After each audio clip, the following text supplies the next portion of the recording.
USP ఏంటి?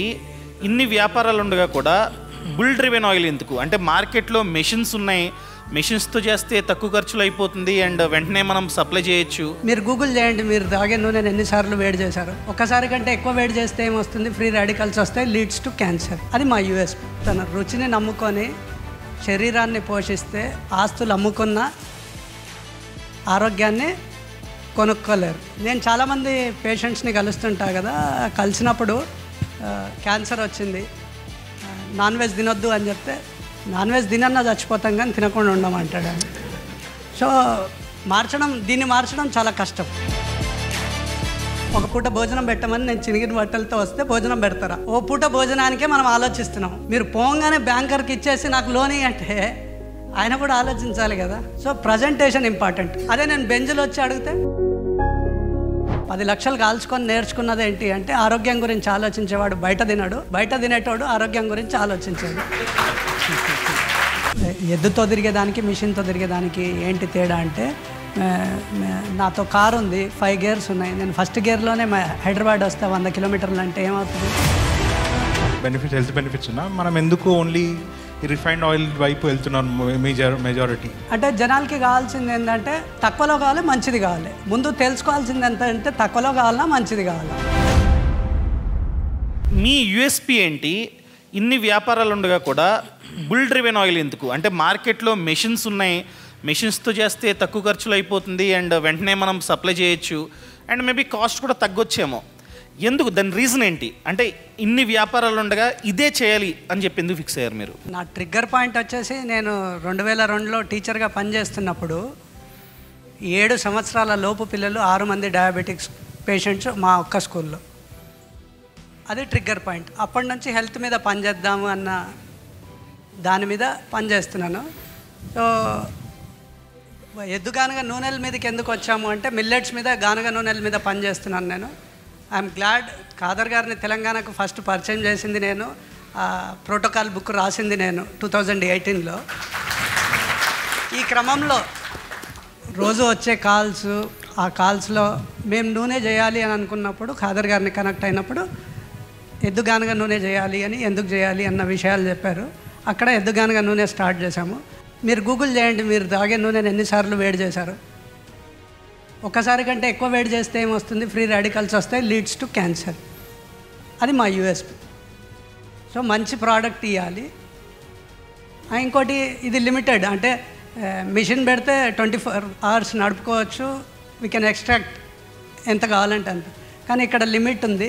So ఆ లిమిట్కు సరిపడా కొంచెం కష్టపడితే చాలు, మేము చేయొచ్చు అన్న ఉద్దేశంతోనే స్టార్ట్ చేసాము. కానీ అందరికీ ఇవ్వలేము అన్న ఉద్దేశంతోనే ఇప్పటికి 1400 మందిని ట్రైన్ చేస్తే అందులో 450 మంది ఎంటర్ప్రినర్లు అయ్యారు, 1300 మందికి ఎంప్లాయ్మెంట్ దొరికింది. ఇంకా గ్రేట్ థింగ్ ఏంటి అంటే, we provided employment for bulls, 1300 bulls. అవి ఎంత మంచివి అంటే లీవ్ తీసుకోవు, హైక్ అడగవు.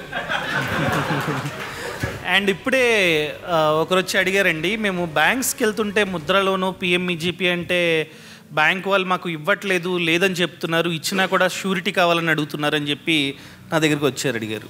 సో అండ్ చాలామందికి అపోహలు ఉంది, ఈ గవర్నమెంట్ లోన్స్ అనేవి పేరుకే ఉంటాయి కానీ అక్కడికి వెళ్తే రియాలిటీలో రావేమో అన్న ఒక థింగ్ కూడా చాలామందిలో ఉంది. రియాలిటీలో చెప్పాలంటే వస్తున్నాయండి. ఇప్పుడు 100 మంది అప్లై చేస్తుంటే 100 మందికి రావట్లా. టు బీ ఫ్రాంక్ చెప్పాలంటే 100లో 50 మందికి కూడా రావట్లా. కానీ ఒక డీసెంట్ నెంబర్ వస్తున్నాయి, మిగతా వాళ్ళకి రిజెక్ట్ అవుతున్నాయి. దానికి చాలా కారణాలు ఉన్నాయి. ఇప్పుడు సరిగ్గా చూసుకున్నట్లయితే పిఎంఈజీపీ ఐడియా ఉందండి, Pradhan Mantri employment generation programme loan sanction అయింది, వచ్చిందనమాట. దాని గురించి అడుగుదాం. ఏంటంటే బయట మార్కెట్లో అసలు ఈ లోన్స్ ఇవ్వరు, గవర్నమెంట్ స్కీమ్స్ ఉంటాయంటారు కానీ రియాలిటీలో పనిచేయమని అంటున్నారు. మీకు ఎలా వచ్చింది? వచ్చింది చెప్తాను, రాంది చెప్తాను. రెండు చెప్పండి. మాకు కావాలి, రెండు కావాలి. సక్సెస్ అయిందే కాదు, ఫెయిల్యూర్ కూడా కావాలి. నేను కనుక 2 చెప్తాను. గ్రాంట్కి నేను ఒకసారి అప్లై చేసుకున్నప్పుడు పిచ్ చేయడానికి జస్ట్ గ్రాంట్కి అప్లై చేసుకున్నాను, పిచ్చింగ్కు కూడా అవకాశం ఇవ్వలేదు. ఎందుకు అంటే అప్లికేషన్ బాగలేదు అట. అంటే వాళ్ళకి కావాల్సింది అప్లికేషన్ నేనా అని అడిగింది నేను. మీకు కావాల్సింది అప్లికేషన్ బాగుంటే సరిపోతుందా, పని చేయాలన్నా అని అడిగాను నేను. సో అట్లా అంటే సింపుల్ రీజన్, అప్లికేషన్ నేను సరిగ్గా నింపలేదు అని. అంటే వాళ్ళకి కావాల్సినట్టు నింపలేదు. ఇది రిజెక్ట్ అయింది. ఇంకా పిఎంఈజీపీ లోన్కి వెళ్దాం. దాని గురించి మాట్లాడే ముందు ప్రజెంటేషన్ గురించి ఆ విషయం చెప్పాను కదా. నేను ఇప్పుడు చినిగిన బట్టలతో మీ ఇంటికి వస్తే ఎంతమంది భోజనాలు పెడతారు? నాకు ఒక పూట భోజనం పెట్టమని నేను చినిగిన బట్టలతో వస్తే భోజనం పెడతారా? నేను తెలియదు. అట్లా మనం ఎంతమంది పెడుతున్నాం రోజు మన ఇంటికి అడుక్కోవడానికి వస్తే? ఓ పూట భోజనానికే మనం ఆలోచిస్తున్నాం. మీరు పోగానే బ్యాంకర్కి ఇచ్చేసి నాకు లోన్ అంటే ఆయన కూడా ఆలోచించాలి కదా. So presentation important. అదే నేను బెంచ్లో వచ్చి అడిగితే పెడతారా పెట్టరా? సో రెండు నేనే. బెంచ్లో వస్తే పెడతారు, చినిగిన బట్టలతో వస్తే పెట్టరు. So presentation is important. మీరు కరెక్ట్గా ప్రజెంట్ చేయండి. పిఎంఈజీపీ లోన్ రావడమే ఆలస్యం. సబ్సిడీ అయితే ఈజీ, సబ్సిడీ చాలా ఈజీ. లోన్ ఒక్కటే, మీరు బ్యాంకర్ని కన్విన్స్ చేయడం ఒక్కటే ఇంపార్టెంట్. సో బ్యాంకర్ దగ్గరికి వెళ్ళే ముందు ఇప్పుడు ఫ్యూచర్లో చేయాలనుకున్న వాళ్ళు బ్యాంకర్తో రిలేషన్ పెంచుకోండి. అంటే అవసరం ఉన్నా లేకపోయినా బ్యాంక్ వస్తూ ఉండండి రేపు ఫ్యూచర్ కొరకు. 17 వరకు నాకు పాన్ కార్డే లేదు, అకౌంట్ లేదు, పాన్ కార్డు లేదు. ఫ్రెండ్ ఒకటి చెప్పి ఐటీ రిటర్న్స్ ఫైల్ చేయరా, నీకు ఎప్పుడన్నా అవసరం వచ్చినప్పుడు ఉపయోగపడుతుంది అంటే అప్పుడు ఐటీ రిటర్న్ ఫైల్ చేయడం స్టార్ట్ చేసినాను. 17 వరకు బ్యాంక్ అకౌంట్ లేదు, పాన్ కార్డు లేదు. నేను అందుకని అంటే ఇక్కడ మీకు ఏంటి అంటే ఈ ప్రోగ్రాం వల్ల నేను కూడా ఫస్ట్ ప్రోగ్రాం వచ్చినప్పుడు 2 days సెషన్ వచ్చినప్పుడు మొత్తం విన్నా. ఎందుకంటే నేను ఎక్కడెక్కడ తప్పులు చేసినా తెలుసుకుంటే ఫ్యూచర్ ఇంకా బెస్ట్ చేయొచ్చు అని. సో పిఎంఈజీపీ లోన్ ఇప్పుడైతే చాలా బాగుంది. ఓన్లీ అంటే ఏరియాని బట్టి రూరల్ అయితే 1%, అర్బన్ అయితే 1% ఉంది. రుచిని నమ్ముకొని శరీరాన్ని పోషిస్తే ఆస్తులు అమ్ముకున్న ఆరోగ్యాన్ని కొనుక్కోలేరు. ఇప్పుడు నేను చాలామంది పేషెంట్స్ని కలుస్తుంటా కదా, కలిసినప్పుడు క్యాన్సర్ వచ్చింది, నాన్ వెజ్ తినొద్దు అని చెప్తే నాన్ వెజ్ తినన్నా చచ్చిపోతాం కానీ తినకుండా ఉండమంటాడు. సో దీన్ని మార్చడం చాలా కష్టం. అది తెలుసు కనుక స్టోర్లో ఒక ఆర్గానిక్ ప్రోడక్ట్ పెట్టలేదు, దాంతోపాటు దేశీ ఉత్పత్తులు, ఇండియన్ ప్రోడక్ట్స్ అన్నీ కలిపి పెట్టి మంచిగా 10 ఏళ్ల నుంచి రన్ చేస్తున్నాను. I'm happy. అంటే ఎవరన్నా స్టోర్ పెట్టాలి అని అనుకున్న వాళ్ళు, నా సజెషన్ ఏంటి అంటే ఎవరైనా ఇప్పుడు ఇక్కడికి వచ్చిన వాళ్ళు కూడా ఏదైనా చేయాలనుకున్న వాళ్ళు ఆ ఫీల్డ్లో సక్సెస్ ఉన్న వాళ్ళని కలవండి, ఫెయిల్యూర్ ఉన్న వాళ్ళని కలవండి. 10 లక్షలు మేమిద్దరం కాల్చుకున్న ఎక్స్పీరియన్స్ చెప్తాను. ప్రవీణ్ నేను అందరికీ ఆరోగ్యం ఇద్దామని చెప్పేసి మిల్లెట్ హోటల్ 2016-17లో మహబూబ్ నగర్లో పెట్టాం. 10 లక్షలు కాల్చుకొని నేర్చుకున్నది ఏంటి అంటే ఆరోగ్యం గురించి ఆలోచించేవాడు బయట తినడు, బయట తినేటోడు ఆరోగ్యం గురించి ఆలోచించాడు. సో బిజినెస్ అనుకున్నప్పుడు వాళ్ళకేం కావాలనో చేయండి. మంచి బిజినెస్ అనుకున్నప్పుడు మీరు మంచిది ఇవ్వాలని అనుకున్న వాళ్ళకు ఇవ్వండి. ఇంకా షాప్లో వచ్చేసి అంటే ప్రోడక్ట్ పర్సంటేజ్ సేల్స్ అని అనుకుంటే మీరు 10% మార్జిన్ అంటే ఫ్లో ఎక్కువ ఉన్నది, అంటే రెగ్యులర్గా సేల్ ఎక్కువ ఉన్నది, మీరు 5-10% మార్జిన్తో అమ్మినా కానీ end of the day month అయిన తర్వాత I will give you one example. Last month నేను ఎక్సర్సైజ్ చేసిన ఎగ్జాంపుల్ ఒక ప్రోడక్ట్ చెప్తాను. more than 100% రిటర్న్స్ వచ్చింది. ఆ ప్రోడక్ట్ మీద ఇన్వెస్ట్ చేసింది 1 monthలో more than 100% వచ్చింది. సో మీరు అట్లా అంటే ఫాస్ట్ మూవింగ్కి 1% పెట్టుకోవాలి, స్లో మూవింగ్కి 1% పెట్టుకోవాలి. మీరు చెప్పాలి. ఇప్పుడు నేను మంచిదే ఇద్దాం అనుకున్నాం, హోటల్ పెట్టి మిల్లెట్స్ ఇద్దాం అనుకున్నాం, ఆరోగ్యమే ఇద్దాం అనుకున్నాం. దాంట్లో మరి లూప్ హోల్స్ ఏంటివో మీరు చెప్పాలి. ఇప్పుడు ఎవరైనా క్వశ్చన్ అవర్స్ అప్పుడు మీరు చెప్పండి. బయట మార్కెట్లో చాలా ఆయిల్స్ ఉన్నాయి అండ్ చాలా ఆర్గానిక్ స్టోర్స్ ఉన్నాయి, కొనుక్కోవచ్చు ఎక్కడైనా సరే. మీ దగ్గర నుంచే జనం ఎందుకు కొనుక్కోవాలి? మీ యూనిక్ సెల్లింగ్ పాయింట్ ఏంటి? అదేవిధంగా ఈ మార్కెటింగ్ ఎలా చేసుకుంటున్నారు మీరు? మార్కెటింగ్ అంటే ఇప్పుడు రిక్వైర్మెంట్ అయితే చాలానే ఉంది. రిక్వైర్మెంట్ ఎంత ఉంది అంటే ఇండియాకు నూనె కావాలి అంటే 13 లక్షల గానుగలు కావాలి. సో అన్నీ నేనైతే పెట్టలేను కదా, అందరికీ నేర్పిస్తున్నాము. ఒక గానుగ నుంచి 450 లీటర్లు నూనెని తీయచ్చు.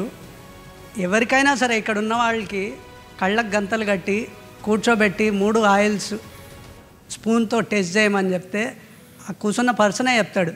సో వన్స్ తినిపియడమే. అంటే చక్కెర గురించి మాట్లాడేదానికంటే ఒక రోజంతా మాట్లాడేదాని గురించి అంటే ఓ స్పూన్ నోట్లో వేసేస్తే అర్థమైపోతుంది. అట్లా మా ఆయిల్ని టేస్ట్ చేపిస్తాము. అంటే సెషన్స్ కండక్ట్ చేసినప్పుడు ఎక్కడ అవకాశం దొరికినా ఆయిల్తో, అంటే కొబ్బరి నూనెతో పూరీలు, ఆవాల నూనెలతో బజ్జీలు, బిర్యానీ, అంటే అది తిని తర్వాత ఆ డే మొత్తం ఎట్లా ఉండే అనేది వాళ్ళు ఎక్స్పీరియన్స్ చేసుకుంటే నెక్స్ట్ వాళ్ళే మన దగ్గరకు వస్తారు. Train to educate.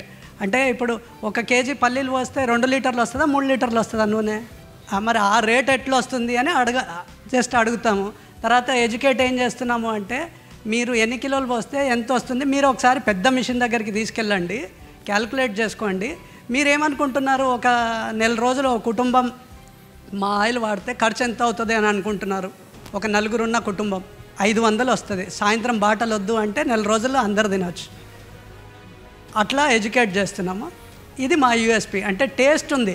టేస్ట్ ఉంటే, ప్రోడక్ట్ మంచిగా ఉంటే, ఇప్పుడు ప్రవీణ్ చెప్పాడు కదా, ప్రోడక్ట్ మంచిగా ఉంటే అన్లిమిటెడ్ ఇయ్యలేం. మంచిదేది quality never comes with quantity. So కొంచెమే కనుక వాళ్ళని అట్లా ఎడ్యుకేట్ చేసే ప్రయత్నం చేసి, అది మా యూఎస్పి. అంటే మంచిది ఇస్తున్నాం అంటే నేను చెప్తే చాలు కదా. ఇప్పుడు స్కూల్ పిల్లలకి వెళ్ళి నూనెను ఎన్నిసార్లు వేడి చేయాలని క్వశ్చన్ అడిగి ఆ విషయం చెప్పి వచ్చేస్తే నేను చెప్తే తీసుకోరేమో, కానీ పిల్లలు చెప్తే, పిల్లలు పేరెంట్స్ని ఎడ్యుకేట్ చేస్తే, మట్టి బొమ్మ, మట్టి వినాయకుడిని పిల్లోడు చేసుకొస్తే పూజిస్తాం, అవునా కదా? అది షేప్ ఏం చూడం కదా, అంటే ఎట్లా ఉంది ఏంది చూడం కదా. సో అట్నుంచి ట్రై చేస్తున్నాం. అంటే మా మార్కెటింగ్ టెక్నిక్స్ ఇవన్నీ మేమేమేం చేస్తున్నామో 2 రోజులు ఆయిల్లో ముంచి తీస్తున్నాము. వచ్చిన వాళ్ళని తీసి వాళ్ళకి అర్థమయ్యేటట్టు చెప్పి, వాళ్ళు అంటే టార్గెట్ ఒకటే, వచ్చిన వాళ్ళు ఐదర్ మంచి కస్టమర్ అన్నా అవ్వాలి, మంచి ప్రొడ్యూసర్ అది హోల్సేలర్ అన్నా అవ్వాలి, మంచి ఎంటర్ప్రెనర్ అన్నా అవ్వాలి. మా దగ్గరికి వస్తే ఎక్కడో దగ్గర వాళ్ళలో పడిపోవాలి. ఆ ప్రయత్నం చేస్తున్నాం. అది మా యూఎస్పి. సూపర్. సో మార్కెటింగ్ వచ్చేసి ఇదే, అంటే ఎడ్యుకేట్ చేస్తున్నాం. మార్కెటింగ్ క్వశ్చన్ కూడా అడిగాడు కనుక ఇందాక ప్రవీణ్, ట్రైన్ టు ఎడ్యుకేట్. ఇది గానుగ నూనె దాని గురించి సార్ స్పెషల్గా ఎందుకోసం అంటే నేను కూడా అనుకుంటున్నాను ఇది. సో గానుగ నూనె దాని గురించి ఇప్పుడు మీరు చెప్పిన దాని ప్రకారంగా ఒకటేమో మన యానిమల్స్తో చేస్తారు, ఇంకోటి వచ్చేసి మెషిన్స్తో చేస్తారు. సో దానికి దీనికి చేంజ్ ఉంటుంది 100%. ఎందుకోసం అంటే hot pressed, cold pressed varieties of oils ఉన్నాయి. సో ఇప్పుడు గానుగ నూనె నుంచి తెచ్చేటప్పుడు అది స్టోన్లో చేస్తూ అంటున్నారు కదండి మీరు, ఈ కొంతమంది వచ్చేసి వుడ్లో కూడా చేస్తూ అంటున్నారు. వుడ్లో ఉన్నాయి. దానికి దీనికి డిఫరెన్స్ ఏంది? ఇంకొకటి ఏంది అంటే ఇప్పుడు మిషన్లో కూడా వుడ్తో వచ్చేసినాయి అవి చేయడం, ది సేమ్ టెంపో మెయింటైన్ చేయడం, కానీ దానికి దీనికి డిఫరెన్స్ ఏంది? దానివల్ల బెనిఫిట్ ఏంది, దీనివల్ల లాస్ అయ్యేది ఏంది? కొంచెం ఎక్స్ప్లెయిన్ చేస్తే నాకు అడ్వైస్గా ఉంటుంది. Okay, thank you. కట్టెగానగకు ఎద్దుతో తిరిగేదానికి మిషన్తో తిరిగేదానికి ఏంటి తేడా అంటే, నాతో కారు ఉంది, 5 గేర్స్ ఉన్నాయి. నేను ఫస్ట్ గేర్లోనే హైదరాబాద్ వస్తా 100 కిలోమీటర్లు అంటే ఏమవుతుంది? మిషన్ కాలిపోతుంది, ఇంజన్ కాలిపోతుంది ఫస్ట్ గేర్లోనే ఇడికి వస్తే. సో మీ మిషన్కు కూడా ప్రొవిజన్ ఉంటుంది. థర్డ్లో స్టార్ట్ అవుతుంది, కానీ 14 RPMలో తిరుగుతుంది. There is no such a machine runs on less than 3 RPM. అదొక్కటే కాదు, స్టాండర్డ్ ప్రెషర్, స్టాండర్డ్ టెంపరేచర్, ఇది డిఫరెన్స్ ఉంటుంది. రాతి యుగం తర్వాతనే కట్టె యుగం వచ్చింది. ముందు రాతివే ఉండే, స్వాతంత్రం ముందు రాతివే ఉండే. మేము ఫస్ట్ పెట్టినప్పుడు కట్టే చేసేవాళ్ళు కనెక్ట్ అయ్యారు కనుక కట్టేది చేసాము. తర్వాత క్రమేణా ఇప్పుడు రాతిది చేసేవాళ్ళు కనెక్ట్ అయ్యారు కనుక రాతిది కూడా 2 ఉన్నాయి. రెండిట్లో ఏది బెస్ట్ అని అడిగితే కట్టే is the best. Health benefits ఉన్నా మనం ఎందుకు ఓన్లీ ఈ రిఫైన్డ్ ఆయిల్ వైపు వెళ్తున్నాం మెజారిటీ? అంటే జనాలకి కావాల్సింది ఏంటంటే తక్కువలో కావాలి, మంచిది కావాలి. ముందు తెలుసుకోవాల్సింది ఎంత అంటే తక్కువలో కావాలా, మంచిది కావాలా. మంచిది తక్కువలో రాదు. సో అటు ఎందుకు వెళ్ళినాము అంటే చీపర్. 1947కు ముందు అందరితో అన్ని ఎద్దుగానగలే ఉండేవి. మిషన్ వచ్చిన తర్వాత ఎద్దుగానగలు మాయమైపోయాయి. మిషన్ ఎందుకు మాయమైపోయిందంటే మినరల్ ఆయిల్ వచ్చినందుకు. కాంపిటేట్ చేయలేము, ఆ ప్రైస్తో కాంపిటేట్ చేయలేము. రోజు మొత్తం పనిచేస్తే 1 టన్ను నేను ప్రాసెస్ చేస్తే గంటకు 2 టన్నులు ప్రాసెస్ చేసేవాడు తక్కువ రేట్కి ఇవ్వగలుగుతాడా, నేను తక్కువ రేట్కి ఇవ్వగలుగుతానా? గంటకి ఎవరైతే బల్క్. సో ఇక్కడ బల్క్ స్కోప్ లేదు, సో తక్కువ చేయలేము. బాస్ వాలా, బీ ద బాస్.